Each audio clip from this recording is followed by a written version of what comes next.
Hello everyone, welcome to lecture on digital logic design.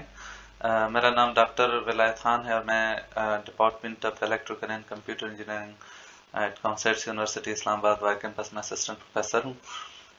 आज के lecture में जो स्लाइड्स यूज हो रहे हैं, these slides are based on the book Digital Logic and Computer Design by Maurice Manu. इस lecture में जो टॉपिक्स इंक्लूडेड है वो प्रोडक्ट ऑफ सम सिंप्लीफिकेशन है, यानी बूलियन फंक्शंस जिसको हम सिंप्लीफाई करके जो at the end simplified Boolean function होगा वो प्रोडक्ट ऑफ सम्स के फॉर्म में होगा। नॉर्मली जो बूलियन फंक्शन सिंप्लीफाई किए जाते हैं वो सम ऑफ प्रोडक्ट्स के फॉर्म में होते हैं, इन स्टैंडर्ड फॉर्म में होते हैं, लेकिन सम ऑफ प्रोडक्ट्स के फॉर्म में होते हैं, यानी प्रोडक्ट टर्म्स होते हैं और उनको सम किया जाता है, तो that is called product of sum of products form. लेकिन यहाँ पर इस लेक्चर में प्रोडक्ट ऑफ सम्स जो उसका उलट है, सम ऑफ प्रोडक्ट नहीं है बल्कि प्रोडक्ट ऑफ सम सिंप्लीफिकेशन हम करेंगे, यानी एट द एंड जो बूलियन फंक्शन होगा वो प्रोडक्ट ऑफ सम्स के फॉर्म में होगा। In addition to this topic, I will also talk about don't care conditions के don't care conditions क्या है और इसको KMF simplification में इसका क्या रोल है, तो इन दोनों टॉपिक्स के बारे में मैं आज बात करूंगा। सबसे पहले why do we need simplification, Boolean functions को हम सिंप्लीफाई क्यों करते हैं। तो बूलियन फंक्शंस असल में किसी डिजिटल लॉजिक सर्किट को मॉडल करता है, तो लॉजिक सर्किट को हम at the end Boolean function के लिटरल्स और टर्म्स को देख के लॉजिक गेट्स इंप्लीमेंट किया जाता है। तो बूलियन फंक्शन में हर एक लिटरल एक वायर या एक input to a gate represent करता है और एक टर्म, एक प्रोडक्ट टर्म एक एंड गेट को रिप्रेजेंट करता है और जितने और टर्म है वो और टर्म को रिप्रेजेंट करता है। तो जब हम बूलियन फंक्शन को लॉजिक गेट से इम्प्लीमेंट करते हैं तो हर एक लिटरल एक किसी लॉजिक गेट का इनपुट से इम्प्लीमेंट किया जाता है और हर एक टर्म किसी लॉजिक गेट से इम्प्लीमेंट किया जाता है। सो number of literals and number of terms in the Boolean function are directly related to the number of inputs and the number of logic gates in the digital circuit. So simplification of Boolean function obviously would lead to a simpler and faster digital circuit. जितने Boolean function में number of literals और number of terms हम reduce करेंगे उतना ही जो resulting digital circuit होगा उतना ही सिंपल होगा, स्पेस कम ऑक्युपाई करेगा, फास्टर होगा, पावर कंजम्पशन उसकी कम होगी, so that would be a much better design. So इस पूरे बूलियन अलजेब्रा और बूलियन फंक्शन सिंप्लीफिकेशन का मकसद ही यही है कि जिस डिजिटल सर्किट को बूलियन फंक्शन से मॉडल किया जाता है उस बूलियन फंक्शन को पहले सिंप्लीफाई किया जाए और फिर उस बूलियन फंक्शन को देख के डिजिटल सर्किट को बनाया जाए।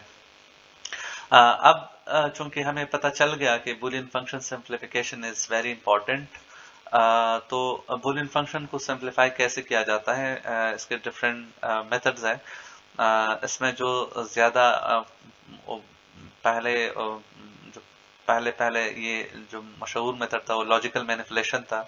सो logical manipulation is a cut and try procedure के जिसमें बूलियन फंक्शन को basic postulates and basic theorems of Boolean algebra को यूज करके सिंप्लीफाई किया जाता है।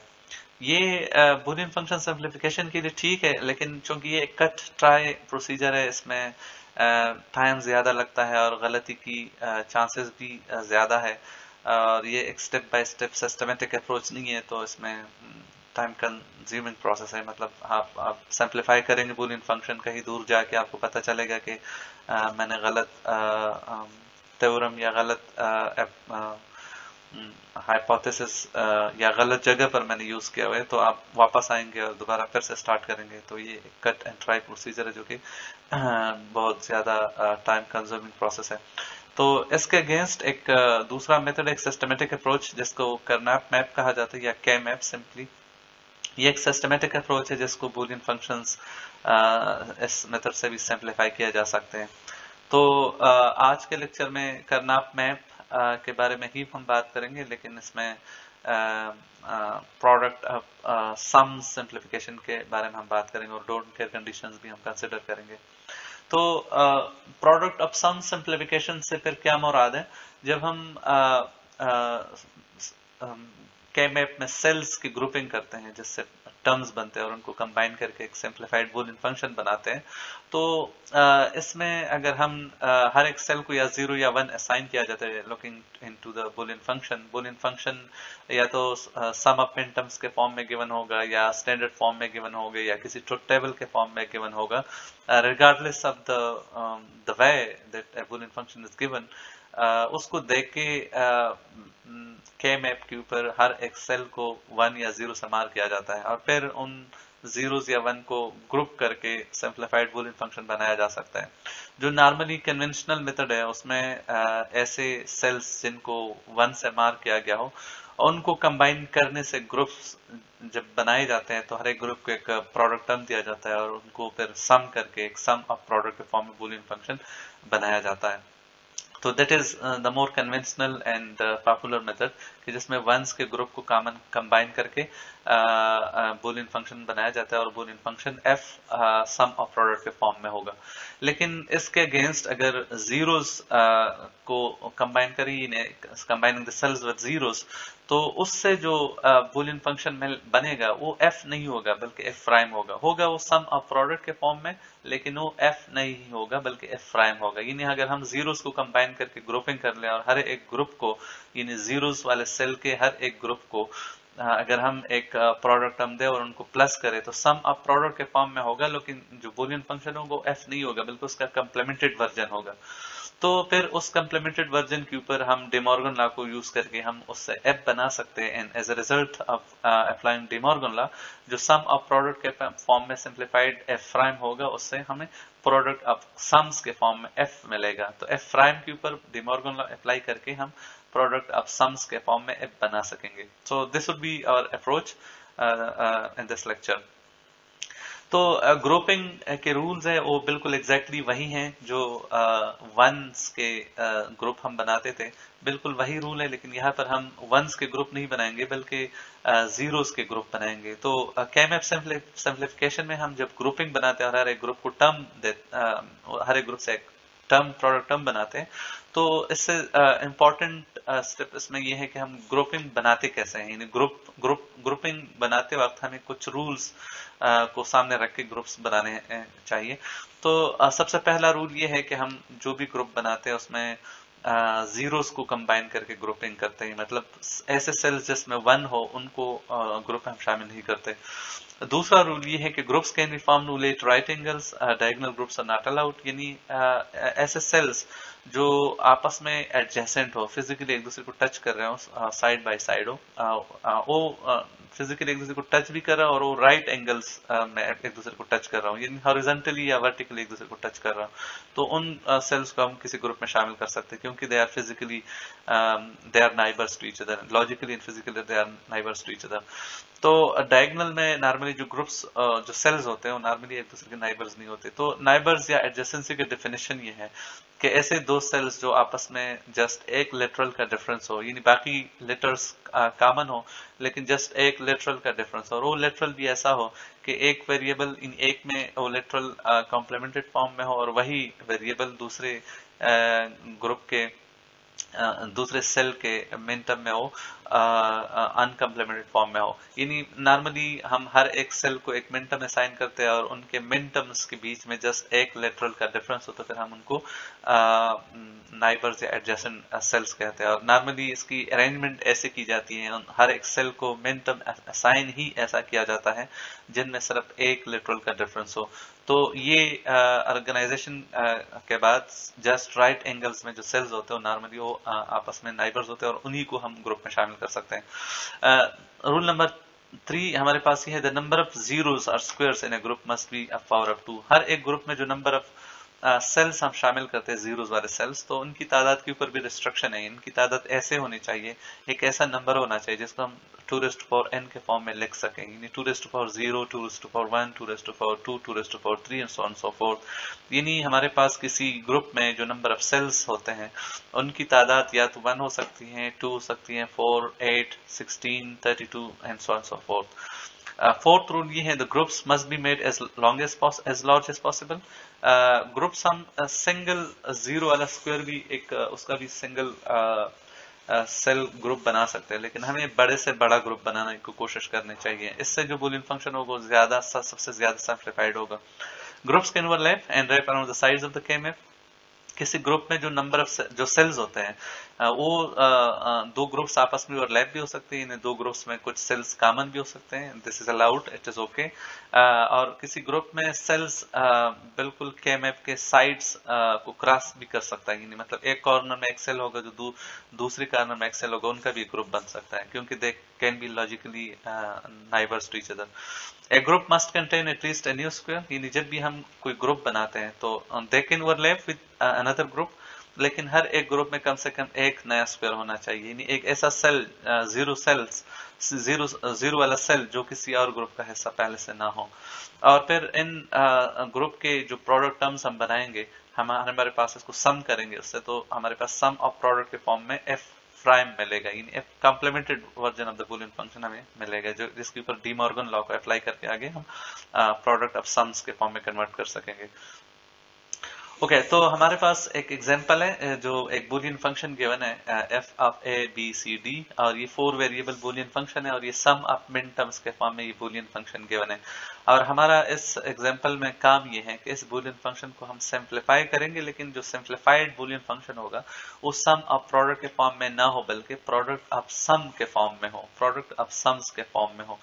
तो सम ऑफ प्रोडक्ट के फॉर्म में अगर हमें बूलियन फंक्शन चाहिए तो हम इस बूलियन फंक्शन को देख के हम हर एक सेल को 0 and 1 से मार्क करें, और फिर जस्ट वंस वाले सेल को कंबाइन करके ग्रुपिंग उनके करें, तो हमारे पास जो बूलियन फंक्शन बनेगा वो सम ऑफ प्रोडक्ट के फॉर्म में बनेगा। लेकिन अगर हम इस KMF में जीरोस वाले सेल को कंबाइन करके ग्रुपिंग करें, तो फिर उनके जो ग्रुपिंग करने के बाद जो बूलियन फंक्शन बनेगा that would be in the sum of product form, but the function would be in complemented form, यानी f प्राइम हमें मिलेगा in the sum of product के फॉर्म में, और फिर डी मॉर्गन लॉ अप्लाई करके हम प्रोडक्ट ऑफ सम्स के फॉर्म में फिर कन्वर्ट कर सकेंगे। तो सबसे पहले हम मार्क करते हैं सेल्स को विद वंस। तो हमारे पास इस बूलियन फंक्शन में जो सम ऑफ मिन टर्म्स है, तो जो मिन टर्म्स इस बूलियन फंक्शन का हिस्सा है उन करस्पॉन्डिंग सेल्स को हम 1 से मार्क करते हैं। ये हमारे पास 4 वेरिएबल KMF है, क्योंकि ABCD है तो 2 वेरिएबल्स हमारे पास रोज के लिए हैं, 2 वेरिएबल हमारे पास कॉलम्स के लिए हैं। और रोज एंड कॉलम्स को ये जो लेबलिंग हमने की है ये ऐसी की है कि किसी सेल के ऊपर उसका इंटरसेक्शन लेके, सारे रोज एंड कॉलम्स के लेबल्स का इंटरसेक्शन लेके हम उनको मिन टर्म्स असाइन करते हैं। यानी फॉर एग्जांपल ये मिन टर्म 13 है, तो मिन टर्म 13 इस सेल को हमने मिन टर्म 13 असाइन किया गया है, और इसका जो प्रोडक्ट मिन टर्म बनेगा वो हमारे पास A, B, C प्राइम और इस तरह D। तो A, B, C prime D ये इस सेल का मिन टर्म है जो कि मिन टर्म नंबर 13 है। तो ये मिन टर्म्स ऐसे असाइन की गई हैं कि हमारे पास हर दो एडजेसेंट सेल जो आपस में फिजिकली नाइबर हो, उनमें सिर्फ जस्ट एक सेल, एक लिटरल का डिफरेंस हो, यानी हमारी अरेंजमेंट ऐसी की गई है। ये जरा हम देख सकते हैं कि ये बिल्कुल तरतीब में नहीं है, M0, M1 और फिर M2 और फिर M3, इसी तरह M6 तक, M7 तक हम पहुंच गए तो फिर M8 इधर से स्टार्ट हो रहे हैं। तो ये इसी तरतीब में ना होने की असल वजह यह है कि इसमें हमने ऐसे अरेंजमेंट की है, हर एक सेल को जो मिन टर्म असाइन किया गया है वो ऐसे हैं कि जो दो फिजिकली एडजेसेंट सेल्स होते हैं उनमें एक लेटरल का डिफरेंस होता है, इन दो सेल्स में एक लेटरल का डिफरेंस है, इन दो सेल्स में एक लेटरल का डिफरेंस है। इसको हम करस्पॉन्डिंग M3 जो मिन टर्म है और M7 जो मिन टर्म है, इन दोनों को हम रिलेवेंट मिन टर्म असाइन करके देख लेंगे तो फिर हमारे पास जस्ट एक लिटरल का डिफरेंस होगा। तो अगर हम रोज एंड कॉलम्स को इसी तरह लेवल करेंगे और फिर हर एक सेल का इंटरसेक्शन लेंगे रोज एंड कॉलम्स के लेवल का, तो हमारे पास उसका मिनटर्म वाजे हो जाएगा। तो फिर इस बूलियन फंक्शन को देख के हम जो मिनटर्म्स इस बूलियन फंक्शन का हिस्सा है करस्पॉन्डिंग सेल्स हम 1 से मार्क कर देते हैं। So after marking ones cells with ones हमारे पास ये सिचुएशन है, हमारे पास 7 मिनटर्म्स है इधर, तो 7 सेल्स हमने 1 से मार्क कर दी। इसके बाद जो मिनटर्म्स इस बूलियन फंक्शन का हिस्सा नहीं है तो वो करस्पॉन्डिंग सेल्स हमारे पास जीरो से हम उनको मार्क करेंगे। सो मार्किंग सेल्स विद जीरोस, हमारे पास जो मिसिंग सेल्स हैं, जो मिसिंग मिनटर्म्स हैं, उनके करस्पॉन्डिंग सेल्स को हम जीरो से मार्क कर देते हैं। तो हमारे पास सेल्स को हमने जीरोस एंड 1 से हमने मार्क कर दिए। अब हमारे पास ग्रुपिंग का सिलसिला है। तो अगर हम इस तरह करें कि हम ऐसे सेल्स जिसमें जीरोज हैं उनके ग्रुप्स हम बनाए, ग्रुप्स के ग्रुपिंग के रूल्स बिल्कुल एग्जैक्टली वही हैं जो वंस के सेल को हम ग्रुप करते थे, लेकिन जस्ट इसमें डिफरेंस ये है कि हम जीरोज के सेल को कंसिडर करेंगे। तो हमारे पास जो पहला ग्रुप बनता है, इस पूरे रो में इस पूरे कॉलम में सारे सेल्स एक दूसरे के नाइबर है। ये इसी का नाइबर है, ये इसका नाइबर है, ये इसका नाइबर है, और ये आखिर में इसका नाइबर है, क्योंकि हम अक्रॉस दिस लाइन अगर इस पूरी मैप को रोल करें तो ये पूरा रो इस पूरी रो को टच करेगा, तो सारे सेल्स एक दूसरे के नाइबर हो जाएंगे। इसी तरह अक्रॉस दिस लाइन अगर हम इस मैप को रोल करें तो ये साइड इस साइड को टच करेगा, तो ये पूरा कॉलम इस पूरे कॉलम का नाइबर बन जाता है। तो हमारे पास ये पूरा कॉलम सारे सेल्स जीरोस है, तो हम 4 सेल्स का ग्रुप बना सकते हैं। तो 4 सेल्स हमारे पास, ये 4 सेल्स जीरोस के मिला के एक ग्रुप हमारे पास बन जाएगा। और इससे जो प्रोडक्ट हम बनेगा वो हमारे पास सी है जो कि इस पूरे ग्रुप को कवर कर रहे हैं, और डी है हमारे पास दूसरी तरफ से जो कि इस पूरे ग्रुप को कवर कर रहे हैं। न तो ए न तो ए प्राइम, न तो बी न बी प्राइम इस पूरे ग्रुप को कवर कर रहे हैं, जस्ट सी और डी इस पूरे ग्रुप को कवर कर रहे हैं। तो हमारे पास इस ग्रुप का जो प्रोडक्ट टर्म बनेगा हमारे पास सी डी होगा, क्योंकि सी और डी इसको कवर कर रहे हैं। और याद रखें कि हमारे पास हम सम ऑफ प्रोडक्ट के फॉर्म में बूलियन फंक्शन बन रहा है, लेकिन ये एफ प्राइम है क्योंकि हमने जीरोस का ग्रुप बनाया। तो अगर एफ ये जीरोस का ना बनाते 1 का बनाते तो फिर ये हमारे पास एफ होता है, लेकिन हम जीरोस का ग्रुप बना रहे हैं तो हमारे पास जो बूलियन फंक्शन है वो एफ प्राइम है। इसी तरह हम बाकी जीरोस को भी कंसिडर करते हैं। हमारे पास जरा देख ले, ये हमारे पास पूरा रो एक ग्रुप बनाता है, तो इस पूरे रो को सारे जीरोस है तो इन सारे जीरोस को हम कंबाइन करके ग्रुप बना सकते हैं। और हम इन 2 जीरोस के साथ कंबाइन करके ग्रुप नहीं बना सकते, इन जीरोस को भी इस ग्रुप के साथ कंबाइन करके ग्रुप नहीं बना सकते। रीजन ये है कि ये जीरो ये सेल इस सेल का नाइबर है, ये बाकी सारे सेल्स आपस में नाइबर, ये सेल इसका नाइबर है, लेकिन ये सेल और ये सेल इसका नाइबर है। तो हम नाइबरहुड के डेफिनेशन पे तो ये पूरा उतरते हैं, लेकिन सेक्स का ग्रुप नहीं बना सकते क्योंकि हम सेक्स को 2n के फॉर्म में नहीं लिख सकते। So that's why we do not include these 2 cells in this group. तो जस्ट 4 का हम ग्रुप बना सकते हैं ज्यादा से ज्यादा। और इस ग्रुप का जो प्रोडक्ट टर्म बनेगा वो ए बी, तो A B A dot B इस ग्रुप का प्रोडक्ट टर्म बनेगा। सिर्फ ए और बी ऐसे लिटरल्स है जो कि इस पूरे ग्रुप के सारे सेल्स को कवर कर रहे हैं। तो ए बी हमारे पास दूसरा प्रोडक्ट टर्म बन गया, और बूलियन फंक्शन हमारे पास एफ प्राइम हम बना रहे हैं, यानी एफ हम नहीं बना रहे बल्कि उसका कॉम्प्लीमेंटेड वर्जन हम बना रहे हैं, because the reason is that we have considered zeros cell.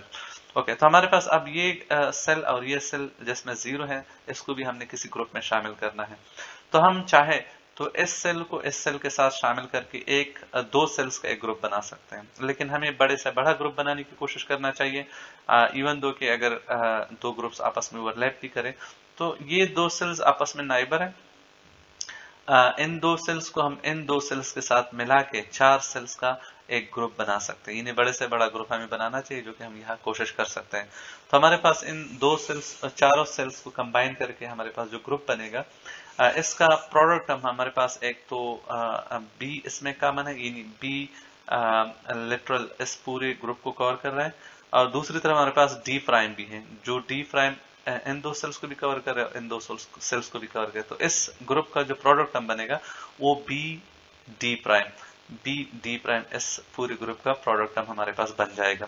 तो ये हमारे पास सिंप्लीफाइड एफ प्राइम है, यानी सिंप्लीफाइड एफ प्राइम जो कि हमने इधर देखा कि combining cells with zeros gives F prime in sum of product form.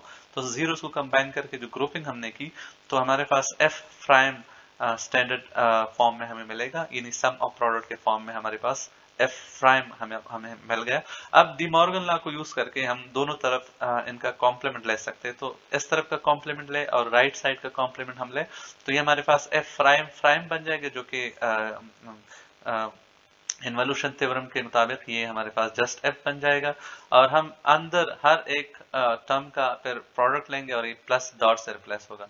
तो इसका जब कॉम्प्लीमेंट लेंगे तो ये हमारे पास C prime plus D prime बन जाएगा, ये प्लस डॉट में कन्वर्ट हो जाएगा।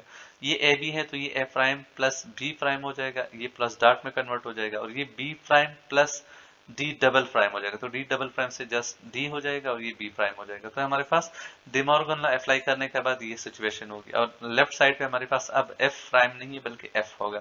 तो ये हमारे पास असल में बुलियन फंक्शन एफ बना, लेकिन ये प्रोडक्ट ऑफ सम्स के फॉर्म में अब हमारे पास अवेलेबल है, जो कि एट द एंड हमारा गोल भी यही था। यानी जीरोस को लेके, जीरोस के ग्रुप को लेके सम ऑफ प्रोडक्ट के फॉर्म में एफ प्राइम बन जाएगा। उसका फिर दोनों तरफ कॉम्प्लीमेंट लेके डी मॉर्गन लॉ से एक्सपेंड करे तो हमारे पास ये प्रोडक्ट ऑफ सम के फॉर्म में सिंप्लीफाइड बुलियन फंक्शन मिल गया। अब ये हमारे पास स्टैंडर्ड फॉर्म में है, लेकिन ये प्रोडक्ट ऑफ सम्स के फॉर्म में है। ये स्टैंडर्ड फॉर्म में दो कैटेगरीज है, या तो सम ऑफ प्रोडक्ट के फॉर्म में हो सकता है जो कि ये बुलियन फंक्शन गिवन है, और या इसी तरह हमारे पास हो सकता है जो कि प्रोडक्ट ऑफ सम्स के फॉर्म में है। तो ये हमारे पास बुलियन फंक्शन हमने इसको प्रोडक्ट ऑफ सम्स के फॉर्म में सिंप्लीफाई कर लिया। Okay, so don't care conditions क्या है इनका, बुलियन फंक्शन के सिंप्लीफिकेशन विद के मैप में इसका रोल क्या है।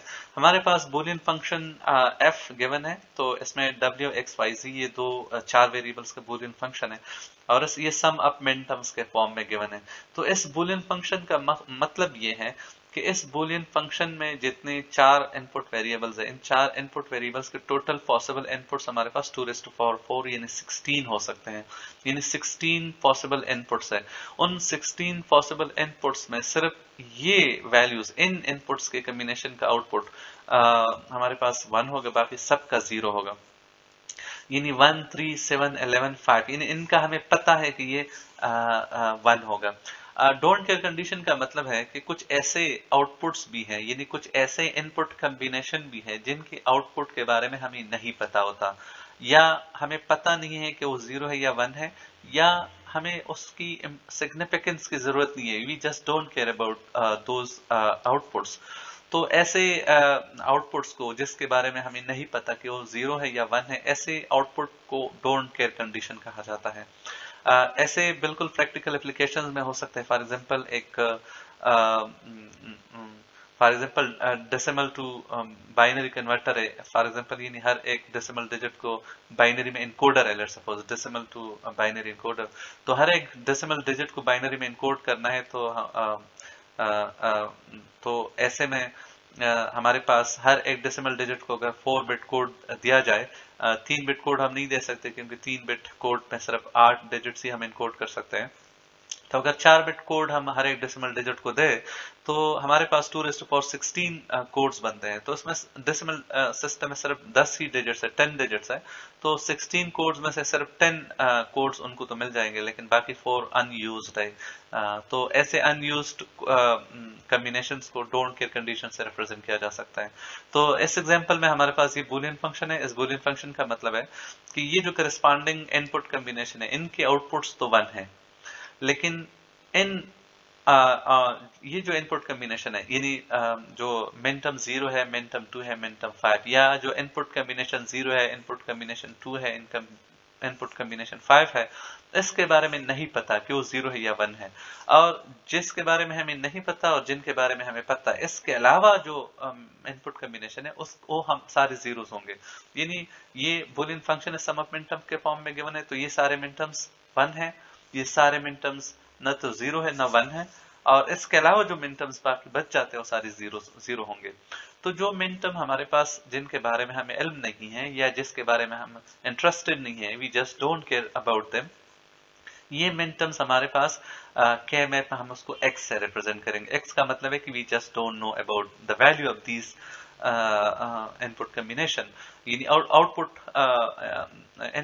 इन करस्पॉन्डिंग इनपुट कम्बिनेशन के लिए हमें आउटपुट के बारे में पता नहीं है। इन इनपुट कम्बिनेशन के बारे में हमें पता है कि इनके आउटपुट्स 1 है, यानी इनपुट कम्बिनेशन 1 का आउटपुट 1 है, इनपुट कम्बिनेशन 3 का आउटपुट 1 है, इनपुट कम्बिनेशन 7 का आउटपुट 1 है, इनपुट कम्बिनेशन 11 एंड 15 का आउटपुट 1 है। इन इनपुट कम्बिनेशन के बारे में हमें नहीं पता कि इसका आउटपुट क्या होगा, और इन यहाँ पर जो मेंशन है इन सारे इनपुट कम्बिनेशन के अलावा जो इनपुट कम्बिनेशन है उनके बारे में हमें पता है कि उनका आउटपुट 0 है। तो हम इस बूलियन फंक्शन को देख के करस्पॉन्डिंग मिन टर्म्स को जस्ट हम 1 से मार्क कर देंगे, इन मिन टर्म्स को देके करस्पॉन्डिंग सेल्स को हम x से मार्क कर देंगे, और रेस्ट ऑफ ऑल सेल्स को हम 0 से मार्क कर देते हैं। तो for example min term 0 x से हम मार्क कर देंगे, मिन टर्म 2 ये मिन टर्म्स है जिनके बारे में हमें नहीं पता, मिन टर्म 2 हम x से मार्क कर देंगे, मिन टर्म 5 हम x से मार्क कर देंगे, मिन टर्म 1 3 7 11 एंड 15 1 3 7 11 एंड 15 इन सेल्स को हम 1 से मार्क कर देंगे, और बाकी सारे सेल्स हम 0 से मार्क कर देंगे। तो बूलियन फंक्शन ये गिवन है, और डोंट केयर कंडीशन को जस्ट डी से रिप्रेजेंट किया जाते हैं, w x y z वही इनपुट वेरिएबल्स है, और सम ऑफ मिन टर्म्स के फॉर्म में उन मिन टर्म्स को सम करते हैं जो कि जिनके बारे में हमें नहीं पता। So this is the way to represent don't care condition. अब हमारे पास के मैप में सेल्स को हमने 0 1 या x से हमने मार्क कर दिए हैं, तो अब हम ग्रुपिंग कर सकते हैं। अब अगर हमें बूलियन फंक्शन चाहिए सम ऑफ प्रोडक्ट के फॉर्म में, यानी स्टैंडर्ड फॉर्म में चाहिए हमें सम ऑफ प्रोडक्ट के फॉर्म में, तो हमें वंस के ग्रुप बनाने चाहिए। लेकिन इन वंस के ग्रुप बनाते वक्त हम अगर हमें कहीं ऐसा लगे कि हम किसी तरह से x को शामिल करके हम बड़े से बड़ा ग्रुप बना सकते हैं, तो हमें x को 1 के साथ कंबाइन करना चाहिए। लेकिन सिर्फ एक्सेस का ग्रुप हम नहीं बना सकते, यानी एक्सेस को हमने ग्रुप में शामिल नहीं करना, जस्ट एक्सेस को ग्रुप में शामिल नहीं करना, हमारे पास किसी ग्रुप में कम से कम एक 1 का होना जरूरी है। बाकी रूल्स वही हैं, बड़े से बड़ा ग्रुप, नाइबरहुड की डेफिनेशन वही है। तो हम वंस के ग्रुप बनाएंगे, लेकिन वंस के ग्रुप बनाते वक्त अगर हमें कहीं पर एक्स को शामिल करके बड़े से बड़ा ग्रुप बना सकते हैं, तो हमें ज्यादा से ज्यादा एक्सेस भी शामिल कर सकते हैं, अगर हमारे बड़े से बड़े ग्रुप बनाने में ये मदद कर सकता है। तो हमारे पास इस एग्जांपल में एक ग्रुप ये बन रहा है जो कि पूरा कॉलम, चूंकि ये सेल इसका नाइबर है, ये इसका नाइबर है, ये इसका नाइबर है, और एंड पे ये सेल इसी का भी नाइबर है। तो इस पूरे ग्रुप को हम सारे चारों सेल्स को हम एक ग्रुप में शामिल करके एक ग्रुप बना सकते हैं, और इसका जो प्रोडक्ट टर्म बनेगा हमारे पास, ये y के नीचे भी आता है और z के नीचे भी आता है, तो yz इस ग्रुप का प्रोडक्ट टर्म बनेगा। तो हमारे पास f is equal to yz plus जो पहले ग्रुप का प्रोडक्ट टर्म हमारे पास ये है, दूसरे ग्रुप को भी हम शामिल कर सकते हैं, हमारे पास जस्ट ये 1 है। अब ये 1 हम इस 1 के साथ शामिल करके 2 सेल्स का ग्रुप बना सकते हैं, लेकिन हमें डोंट केयर कंडीशन को भी कंसिडर करना है, और ऐसे सेल्स जो डोंट केयर है, जो जिनमें वैल्यू x हमने पुट किया है, अब उसके बारे में हमें नहीं पता कि उसकी वैल्यू 0 है या 1 है, लेकिन उसका फायदा हम ले सकते हैं केएमएफ सिंप्लीफिकेशन में। अब हम इन 2 एक्सेस को इस ग्रुप में शामिल करके, चूंकि ये सेल इसका नाइबर है, ये इसका नाइबर है, ये इसका नाइबर है, और ये आखिरी सेल इसी का भी नाइबर है, तो हम इन चारों सेल को कंबाइन करके हम एक ग्रुप बना सकते हैं। इवन दो कि हमें एक्सेस के बारे में नहीं पता, लेकिन हम ये 0 भी हो सकते हैं, 1 भी हो सकते हैं, लेकिन अगर हम इनको वंस के ग्रुप में शामिल करके बड़े से बड़ा ग्रुप बना सकते हैं, तो हम इनको शामिल करना चाहिए।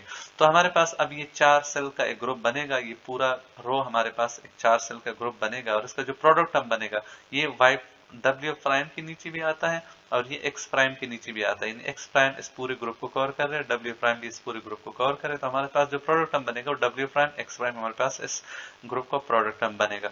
अब हमारे पास ऐसा कोई 1 नहीं है जो कि किसी ग्रुप का हिस्सा नहीं है, हमारे पास x जरूर है जो कि किसी ग्रुप का हिस्सा नहीं है, लेकिन जस्ट x को हमने शामिल नहीं करना, हम एक और ग्रुप बना सकते हैं, इन चारों सेल्स को कंबाइन करके एक और ग्रुप बना सकते हैं हम, लेकिन इस पूरे ग्रुप में नया 1 नहीं है, ये सारे वंस ऑलरेडी किसी ग्रुप का पहले से हिस्सा है।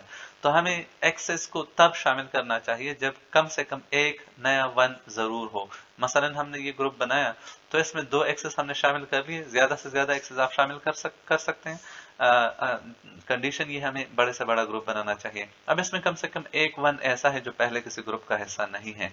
अब इन दो को शामिल करके एक छोटा ग्रुप भी बना सकते थे, लेकिन हम एक्सेस का फायदा लेके बड़े से बड़ा ग्रुप भी बना सकते हैं। अच्छा, ये हमारे पास प्रोडक्ट टर्म बन गया और ये हमारे पास सिंप्लीफाइड बूलियन फंक्शन एफ है। इसके अलावा हम इस ग्रुप को बनाते वक्त एक और दूसरी तरह का ग्रुप भी बना सकते थे, यानी इंस्टेड ऑफ दिस ग्रुप हम ये ग्रुप भी बना सकते थे। तो ये ग्रुप भी बिल्कुल ठीक हो गया, नहीं लॉजिकली हमारे पास ये ग्रुप भी ठीक होता अगर इस ग्रुप के बजाय हम इन चारों सेल्स को कंबाइन करके एक ग्रुप बना लेते। तो इसका एक दूसरा प्रोडक्ट हम बनता, यानी w प्राइम x प्राइम की जगह हमारे पास z w प्राइम z हमारे पास बूलियन फंक्शन प्रोडक्ट टर्म इस ग्रुप का होता। तो तब भी वो लॉजिकली ठीक होते, इन दोनों फंक्शन लॉजिकली ठीक होते और दोनों फंक्शन सिंप्लीफाइड होते। So whatever the group you choose it will take you to the correct Boolean function. तो हमारे पास ये डोंट केयर कंडीशन को यूज करके हमने एक सिंप्लीफाइड बूलियन फंक्शन कैलकुलेट किया, कंप्यूट किया, डिराइव किया, और ये सिंप्लीफाइड बूलियन फंक्शन हमारे पास सम ऑफ प्रोडक्ट के फॉर्म में गिवन है। आई होप कि जो कॉन्सेप्ट्स हम इस लेक्चर में हमने जो टॉपिक्स हमने कवर कर दिए, आई होप कि सारे कॉन्सेप्ट्स आपको क्लियर हो गए।